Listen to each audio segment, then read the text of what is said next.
Bismillah. Assalamualaikum warahmatullahi wabarakatuh.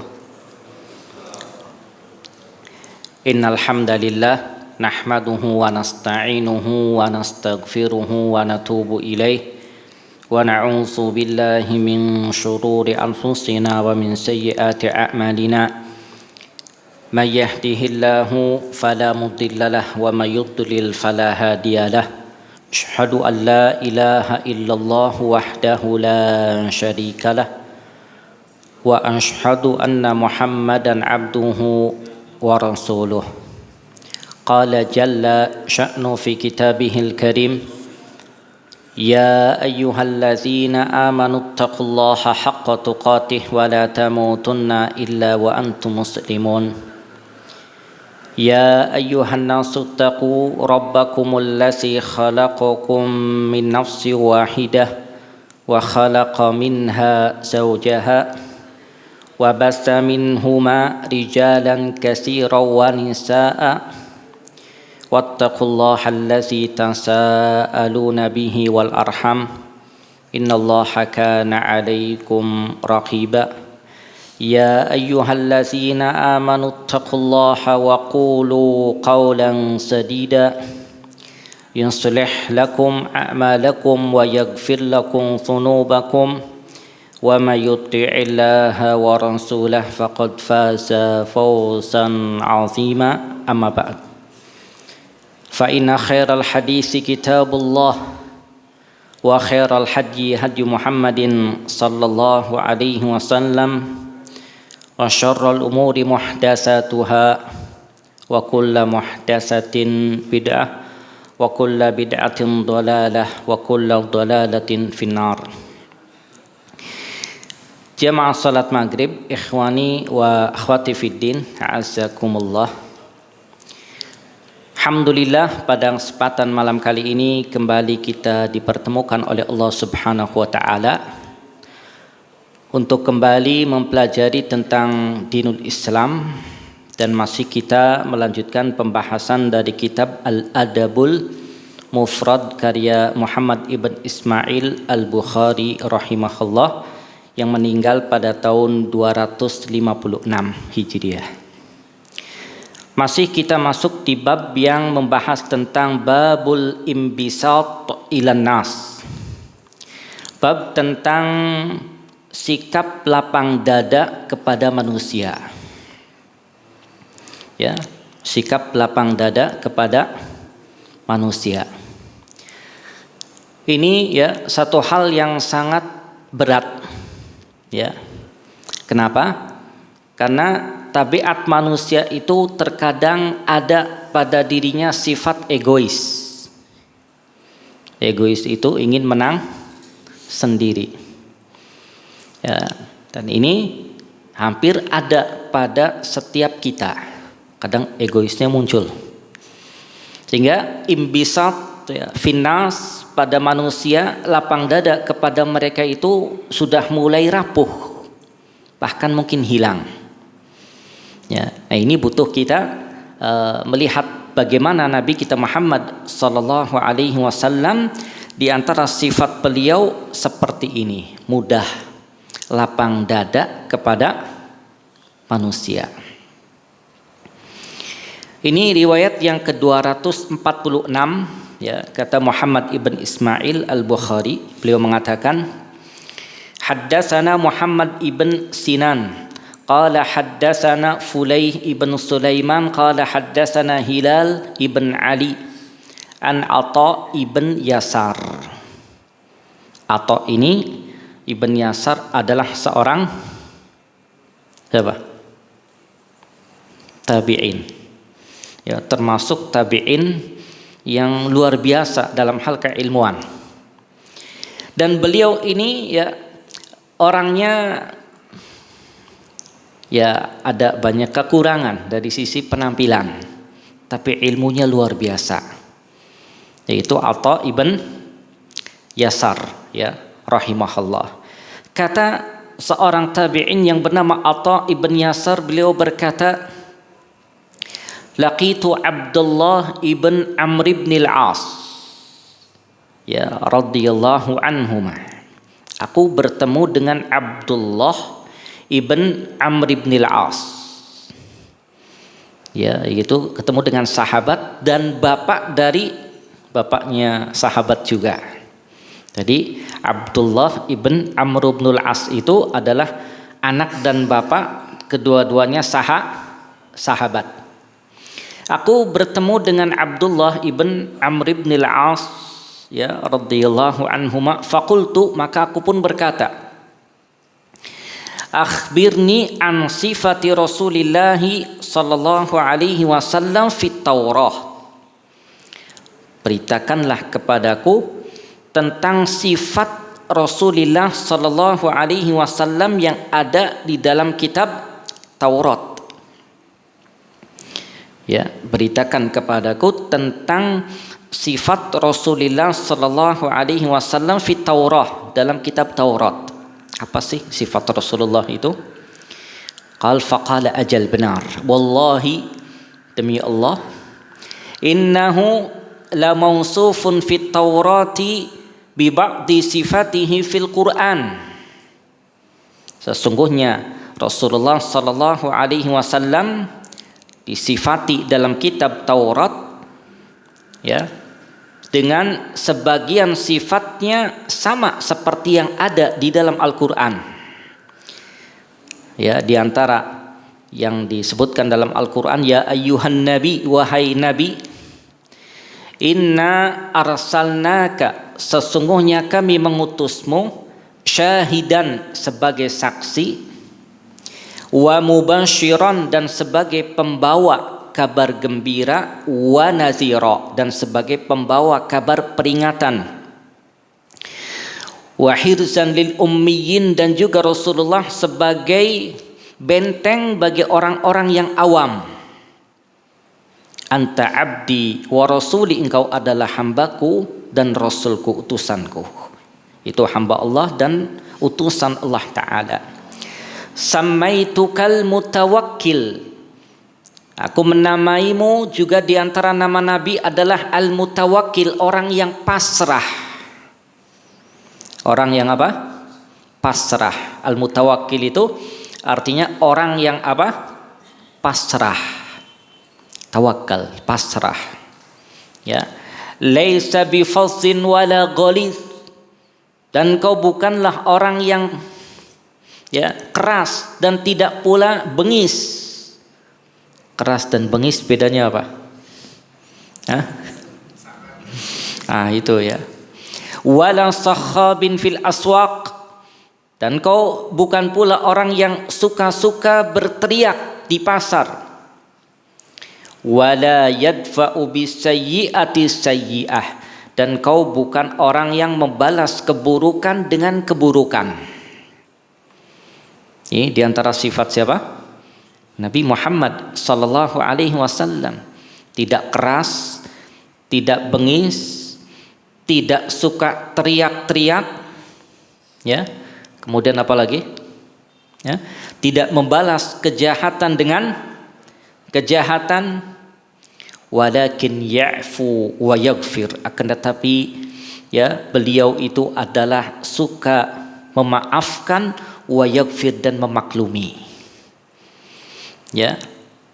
Kemudian wala yaqbidahullahu ta'ala, dan Allah subhanahu wa ta'ala tidak mewafatkannya hatta yuqima bihil millata auja, sehingga dia ya menegakkan agama yang bengkok. Bi ayyaqul, sehingga manusia itu mengucapkan la ilaha illallah, wa yaftahu biha ayunan umya, sehingga mereka bisa membuka dengan kalimat la ilaha illallah itu mata-mata mereka yang buta, wa adzanan summa, dan telinga-telinga mereka yang tuli, wa quluban gulfa, dan hati mereka yang lupa atau tertutup.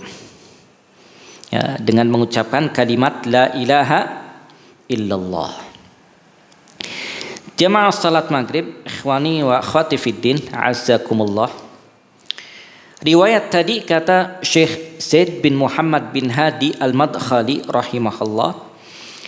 Bab ini yang membahas tentang al-imbisat ilan nas, yaitu berlapang dada kepada manusia. Ya, artinya berhadapan dengan mereka, bermuamalah dengan mereka, kemudian menjelaskan dengan baik kepada mereka, warahmah, dan berlemah lembut kepada mereka, kemudian juga memberi nasihat pada perkara agama dan dunia mereka, dan ini adalah min akhlaqin nabiyyi sallallahu alaihi wasallam, dan ini diantara akhlak-akhlaknya Nabi Muhammad sallallahu alaihi wasallam. Wa min sifatihil azimah fil kutubil munazzalah, dan ini diantara sifat-sifat beliau yang agung di kitab-kitab yang telah diturunkan. Di kitab-kitab yang diturunkan oleh Allah Subhanahu wa taala, wa min dzalikat Taurah, dan di antara kitab yang diturunkan adalah kitab apa? Kitab Taurat.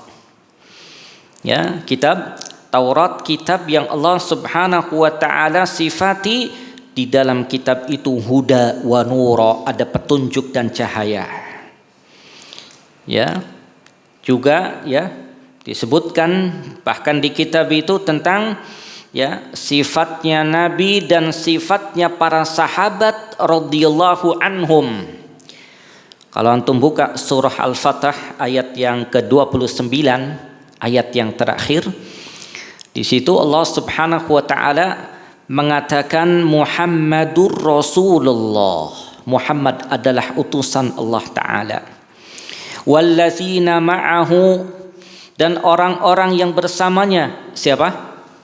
Para sahabat radhiyallahu anhum, dan orang-orang yang bersamanya bersama Nabi Muhammad sallallahu alaihi wasallam, yaitu para sahabat radhiyallahu anhum, mereka itu asyidda'u 'alal kuffari ruhama'u bainahum, mereka itu keras kepada siapa? Orang-orang kafir, tapi keras pada tempatnya. Ya, asyidda'u 'alal kuffar, keras kepada orang-orang kafir, tapi ruhama'u bainahum, tapi saling berkasih sayang di antara mereka. Ya, jadi keras kepada orang kafir, tapi ya berlemah lembut sesama mereka. Tarahum, kau melihat mereka ruka'an sujada, ruka'an, ruku, sujud, dalam rangka apa? Yabtaguna fadlam minallahi wa ridwana, dalam rangka mencari karunia dan ridho dari Allah Subhanahu wa taala. Simahum, tanda mereka, fi wujuhihim, pada wajah-wajah mereka dari bekas sujud mereka. Dzalika mathaluhum fit Taurah, itulah permisalan mereka yang disebutkan dalam kitab Taurat. Dijelaskan nih, Nabi seperti ini sifatnya, para sahabat seperti ini, dijelaskan di kitab Taurat. Wa mathaluhum fil Injil, dan permisalan mereka juga disebutkan dalam kitab Injil. Kazar'in, ya, akhraja syat'ah, ya, seperti benih yang apa? Yang mengeluarkan tunasnya. Kemudian apa? Menjadi besar, menjadi kuat, dan kemudian menjadi besar. Ya, dan tegak di atas rantingnya. Yang seperti ini ya membuat apa? Ya, membuat menyenangkan ya orang-orang yang menanamnya, dan membuat jengkel orang-orang kafir. Ya. Lihat ya, sifat-sifat yang indah ini disebutkan dalam kitab Taurat dan Injil, dua kitab yang agung, di mana pada dua kitab itu yang Allah turunkan kitab Taurat kepada Nabi siapa? Nabi siapa? Musa alaihi salam. Dan Allah turunkan kitab Injil kepada Nabi siapa? Isa alaihi salam. Ya, ada nur wa huda, ada petunjuk dan cahaya dari Allah Subhanahu wa taala. Ya, disebutkan di situ tentang apa? Tentang bagaimana ya lapang dadanya Nabi dan para sahabat, ya, kemudian akhlak, bagaimana memberikan nasihat, ya, kemudian bagaimana Nabi sallallahu alaihi wasallam menyampaikan ilmu, menyebarkan ilmu sesuai dengan apa yang Allah wahyukan kepada mereka. Dan ini di antara sifat-sifat Nabi kita Muhammad sallallahu alaihi wasallam. Wa huwa qudwatul ummah. Nabi itu adalah teladannya umat ini. Maka kalau kita ingin jadikan teladan, yang pertama siapa? Nabi Muhammad sallallahu alaihi wasallam. Qudwah kita, uswah kita, jangan yang lain dulu. Atau lihat ke bawahnya, jangan. Tapi langsung lihat ke siapa? Nabi Muhammad sallallahu alaihi wasallam, karena beliau adalah qudwatul ummah. Maka wajib kita untuk al-iqtida bin Nabi sallallahu alaihi wasallam, untuk meneladani Nabi sallallahu alaihi wasallam. Bagaimana bentuk realnya? Wazalika bi ayyakunal muslimu sahla, agar seorang muslim itu jadi orang yang gampang, gak jadi orang yang susah. Kalau dihubungi juga gampang, ya. Walaupun kadang ada yang mungkin dia lupa, ya nggak apa-apa, kita husnuzon, mungkin dia lupa atau yang lain. Tapi kalau beruntun terus menerus, nah ini, ya. Hendaknya seorang muslim dia menjadi orang yang sahla, yang gampang, gak susah. Wa ayyakuna layyinan ma'a ikhwanihil muslimina wal mu'minin. Dan hendaknya seorang muslim itu menjadi layyin, lembut terhadap saudara-saudaranya seislam dan seiman, lemah lembut. Wa ayyakuna min ahli safhi wal af wasakinah wal waqar. Dan ini yang berat. Dan hendaknya seorang muslim itu menjadi orang yang tadi, ya, yang mudah memaafkan dan sudah tidak mempermasalahkan lagi dalam hatinya. Selesai, ya, menjadi orang yang memudahkan, ya, kemudian memaafkan dan tidak mempermasalahkan kesalahan orang. Yang berlalu ya sudah berlalu, tenang. Dan dia pun memiliki waqar, kewibawaan. Ya, kalau yang kita bahas kemarin, al-af cuman memaafkan saja. Ada peluang untuk apa? Peluang balas dendam. Awas nanti, ya. Kalau anak jadi ini, ya. Kalau anak punya ini, bakalan apa? Saya balas. Ada seperti itu. Tapi kalau soft itu memaafkan dengan sudah menghilangkan apa yang ada di dalam hati dia, dan ini berat. Kenapa? Karena kesalahan orang terkadang itu masih ada selalu di benak kita. Ini yang dulu pernah apa? Ya, pernah nyakiti anak. Tapi berusaha, ya, karena kita juga ingin semuanya menjadi seperti itu, ya. Maka terus, ya, agar meneladani Nabi kita Muhammad sallallahu alaihi wasallam. Wa ayyakuna min ahli da'wati ilallah. Dan juga kalau bisa dia termasuk dari ahli dakwah, orang yang menyampaikan, ya, Islam, orang yang berdakwah kepada Allah Ta'ala, sebagaimana ini sifat yang paling tinggi dari sifat Rasulullah sallallahu alaihi wasallam, yaitu dakwahnya Nabi untuk apa? Untuk mengajak manusia menerapkan la ilaha illallah Muhammadur Rasulullah. Jadi tingkatan, ya, sifat yang paling tinggi bagi Nabi tatkala mendakwahkan kaumnya untuk Apa? Untuk melaksanakan la ilaha illallah Muhammadur Rasulullah, untuk melaksanakan ini.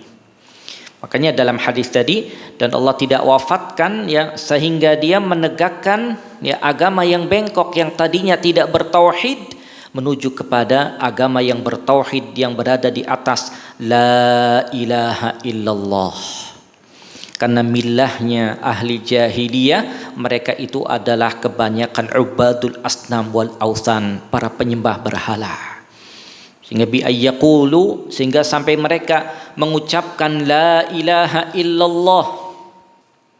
Tidak ada ilah yang berhak dan benar disembah melainkan Allah Ta'ala. Apabila mereka mengucapkan itu, maka dakhalu fil Islam, maka mereka akan masuk dalam agama Islam. Dan kewajiban atas mereka untuk mendirikan dan mengerjakan semua hal-hal yang diwajibkan dalam Islam dan menjauhi hal-hal yang dilarang oleh Allah Subhanahu wa taala. Dan ini ya sebagaimana sifat Rasulullah sallallahu alaihi wasallam di kitab-kitab yang kita sebutkan tadi, kitab Taurat ya, kitab Injil, dan juga disebutkan oleh Al-Qur'anul Karim bahwa Nabi itu adalah syahid. Kemudian wa mubashir wa nadhir, Nabi itu sebagai saksi alal ummah, atas umatnya, bahwa Nabi sudah menyampaikan. Ya, kemudian Nabi pun sebagai mubashir, sebagai pembawa kabar gembira bagi siapa? Liman ata Allah, bagi siapa yang taat kepada Allah Ta'ala dengan apa? Dengan ridho Allah dan surganya. Wa munzir, dan Nabi sebagai pemberi peringatan man khalafa amrallah, bagi orang yang menyelisihi perintah Allah Ta'ala dan bermaksiat kepada Allah Ta'ala dengan kemurkaan Allah dan nerakanya. Maka barang siapa yang berdakwah dengan dakwahnya Nabi dari umat ini, maka wajib baginya untuk menempuh jalannya Rasulullah sallallahu alaihi wasallam dalam hal dakwah.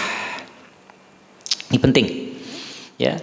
Jadi kalau ada ingin yang berdakwah, maka dia mesti menempuh dakwahnya, cara dakwahnya Rasulullah sallallahu alaihi wasallam. Tidak asal menyampaikan. Ya, tidak hanya yang penting ada hadis ballighu anni walau ayah, yang penting sampaikan dariku walaupun satu ayat, enggak. Mesti dia menempuh ya jalannya Rasulullah sallallahu alaihi wasallam dalam mendakwahkan ilmu. Apa? Ya. Mengasih kabar gembira kepada mereka dengan apa yang akan didapat bagi ahli ketaatan. Orang yang melakukan ketaatan akan seperti ini. Jelaskan tentang tauhid, tentang keutamaan tauhid, tentang orang yang melakukan ketaatan, apa yang dia dapatkan dijelaskan. Kemudian memperingatkan mereka ya dari efek melakukan perbuatan dosa dan maksiat itu apa. Dan dijelaskan tingkatan dosa yang paling besar ini, konsekuensinya nanti masuk ke sini, dijelaskan. Wa yastamir ala dzalik, dan terus seperti itu. Dan ini adalah merupakan apa? Bentuk jihad bil burhan, dengan penjelasan dan ilmu. Ini penting. Ya. Tapi ingat ya, jangan sampai kemudian asal ya dakwah tanpa adanya bekal ilmu agama. Karena menyampaikan ilmu itu tidak hanya sekedar modal semangat ya, atau modal retorika atau modal hafalan, enggak. Tapi yang dia sampaikan itu dia faham atau tidak, ngerti atau tidak. Karena semua yang akan dia sampaikan akan dipertanggungjawabkan oleh Allah Subhanahu wa taala. Nyampaikan ayat ya, kemudian nyampaikan ya, surat tertentu ya, mesti merujuk kepada pemahaman para sahabat radhiyallahu anhum, karena Al-Quran diturunkan di tengah-tengah mereka. Jangan sampai kemudian menerjemahkan, mentafsirkan surat-surat tertentu dengan ya hawa nafsunya, dengan logika dia, yang akhirnya munculnya ya hal-hal yang aneh, yang artinya seperti ini kemudian diterjemahkan dengan akalnya, ya, dengan pemahamannya, bukan dengan merujuk kepada pemahaman para sahabat radhiyallahu anhum dan para ulama yang mengikuti mereka. Tapi kemudian riwayat yang berikutnya ke 248.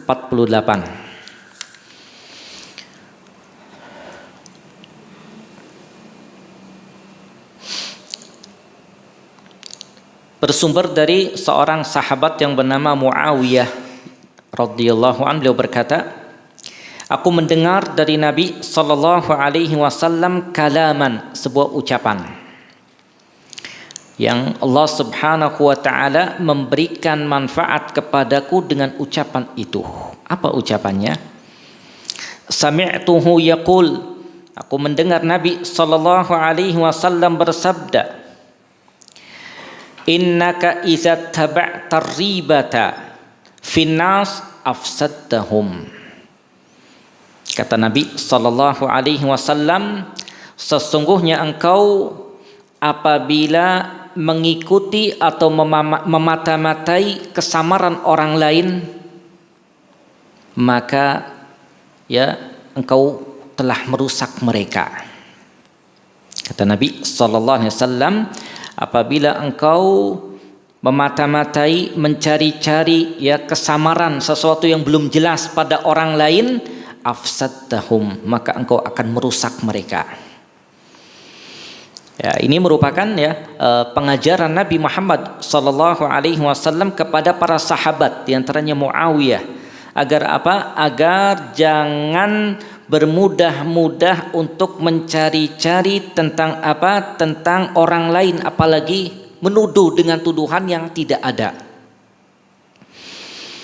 yang akhirnya akan jatuh pada apa? Pada suudzon, buruk sangka.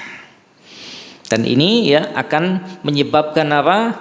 Rusak hubungan satu dengan yang lain. Dan orang yang dia cari-cari kesalahannya atau kesamarannya, sesuatu yang belum jelas, itu akan rusak dia.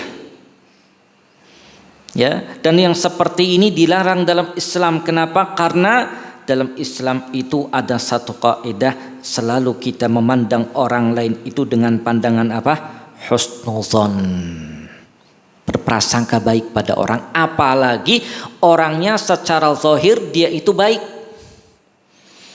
Jangan kelihatan zahirnya baik kemudian antum cari-cari terus. Coba ana lihat ya teman-teman Facebooknya. Kemudian antum ikuti tatkala dia mau keluar kemana, mau ngapain. Ya, selama zahirnya kita baik, husnuzon kepada dia. Nggak boleh kita suudzon, buruk sangka, kecuali buruk sangkanya kita itu kepada orang-orang yang memang dia itu senang melakukan keburukan dan menampakkan keburukan. Ya, kalau dia lagi berbuat maksiat, ya memang lagi berbuat maksiat. Ya, lagi main apa namanya kartu ya, kemudian ada fulusnya, ya berarti lagi main apa? Mesir. Ya bukan ya suudzon lagi, memang benar karena dia sedang melakukannya. Tapi kalau dia zahirnya baik, maka jangan kita melakukan hal yang seperti ini. Allah Subhanahu wa taala katakan dalam surah Al-Fatah ayat 12, kata Allah taala, wa zanantum dhanna saw wa kuntum qauman bura. Dan tatkala kalian berburuk sangka dengan prasangka yang buruk, maka kalian akan menjadi kaum yang binasa. Makanya Allah katakan juga dalam surah Al-Hujurat ayat yang ke-12, Allah katakan, ya ayyuhalladzina amanu ijtanibu katsiran minadh-dhann inna ba'dadh-dhanni itsm. Wahai orang-orang yang beriman, jauhilah kebanyakan dari prasangka. Sesungguhnya sebagian prasangka itu dosa. Ini Allah larang. Ya, dari prasangka buruk bi ahlil khair, terhadap orang yang ahli kebaikan. Berbeda dengan dia memang ahli syarr, orang yang senang dengan keburukan. Dia tidak peduli dengan apa yang terjadi di depannya. Kadang dia malah bangga dengan perbuatan dosa dan maksiatnya. Bahkan mujahidina bil ma'asi, terkadang terang-terangan dengan melakukan perbuatan maksiat. Ya, cuman ingat yang perlu kita sikapi, kalau ada orang yang melakukan perbuatan buruk, dosa dan maksiat, dia termasuk ahli kebaikan, antum jangan sebarkan. Ya. Kenapa? Bisa jadi dia khilaf kemudian taubat atau minta maaf. Ya. Apalagi kalau dia terkenal zahirnya baik. Namanya manusia, tidak ada yang terus istiqomah. Pasti sekali waktu ada lagi lagi bengkok, kadang mulai turun, turun, kadang naik lagi. Jauh dari ilmu, jarang majelis ilmu, tambah turun. Kenapa? Karena jauh dari ilmu. Makanya salah satu sebab orang mendapatkan hidayatul taufik, disebutkan oleh Syekh Abdul Razak hafizahullah, adalah memperbaiki diri dengan ilmu agama. Setiap kali dia datang di majelis ilmu, Allah berikan hidayah taufik. Untuk apa? Hidayah taufik untuk jadi orang yang baik dan lebih baik. Dan itu Allah Subhanahu wa taala yang memberikan. Ya, dengan apa? Di antaranya dengan memperbaiki diri kita dengan belajar ilmu agama. Karena tidak ada sarana yang tercepat orang jadi lebih baik dan dapat hidayah taufik kecuali ilmu agama. Walaupun di samping lain seperti teman-teman yang baik juga ada tapi di antaranya adalah dengan duduk di majelis ilmu. Kalau jauh dari majelis ilmu, perhatikan, dia akan tambah jauh dari hidayatul taufik. Kalaupun masih yang wajib-wajib dia kerjakan, tapi kadang dominan hawa nafsu yang menguasai dia. Tapi kalau datang ke majelis ilmu, dia masih mau tawadhu untuk menambah ilmu, maka ini akan memudahkan dia jadi hamba yang lebih baik di sisi Allah Subhanahu wa taala. Kemudian di riwayat yang ketiga atau yang terakhir dari bab ini adalah riwayat yang ke-249. Di mana kata sahabat Abu Hurairah radhiyallahu an, beliau berkata, aku mendengar dengan kedua telingaku ini dan melihat dengan kedua mataku ini Rasulullah sallallahu alaihi wasallam memegang kedua tangan dengan kedua tangannya itu kedua telapak tangan Hasan atau Husain. Hasan dan Husain ini siapanya Nabi? Cucunya Nabi Muhammad sallallahu alaihi wasallam. Hasan dan Husain radhiyallahu anhuma. Dipegang oleh Nabi dan kedua telapak kakinya kedua telapak kaki Hasan dan Husain berada di atas kaki Rasulullah sallallahu alaihi wasallam. Kemudian Rasulullah mengangkatnya dengan mengucapkan irqah, naiklah. Kemudian Hasan atau Husain ini naik sampai meletakkan kedua kakinya itu di atas dadanya Rasulullah sallallahu alaihi wasallam, diangkat sampai nyampe sini kedua kakinya, kedua telapak kakinya. Kemudian Rasulullah sallallahu alaihi wasallam berkata kepada cucunya ini, iftah fak, buka mulutmu. Summa qabbalah, kemudian mencium mulutnya Hasan atau Husain radhiyallahu anhuma. Summa qal, kemudian Rasulullah mengatakan, Allahumma ahibbahu fa inni uhibbuhu. Ya Allah, cintailah dia karena sesungguhnya aku mencintainya. Nah, ini Nabi kita Muhammad sallallahu alaihi wasallam, walaupun ada beberapa riwayat yang lain yang juga riwayatnya ada yang sahih, ada yang tidak. Tapi Bukhari dan Muslim meriwayatkan dengan doa ini. Riwayat yang terakhir ini menunjukkan tentang bagaimana Nabi kita Muhammad sallallahu alaihi wasallam begitu sangat lemah lembut kepada anak kecil. Ya, sangat lemah lembut kepada anak kecil, membuat mereka senang. Ya, padahal yang melakukan ini siapa? Nabi kita Muhammad sallallahu alaihi wasallam, gak gengsi. Kadang ada orang yang mentang-mentang jabatannya tinggi kemudian jaim padahal kepada cucunya atau anaknya, padahal Nabi sallallahu alaihi wasallam panglima perang, kemudian apa lagi? Imamul muttaqin. Beliau tetap lemah lembut dengan anak-anak, bahkan cucunya sendiri sampai seperti itu beliau melakukannya. Ya. Kemudian yang kedua, anak-anak itu dalam umurnya butuh sesuatu yang menyenangkan untuk mereka. Dan yang paling mudah dan paling tahu adalah orang tua terhadap anaknya. Dan itu yang dilakukan oleh Nabi Muhammad sallallahu alaihi wasallam, sehingga tatkala beliau melihat cucunya seperti Umamah tatkala itu, maka beliau pun gendong bawa kadang ke dalam masjid. Ya. Kemudian tatkala melihat Hasan dan Husain diangkat keduanya digendong.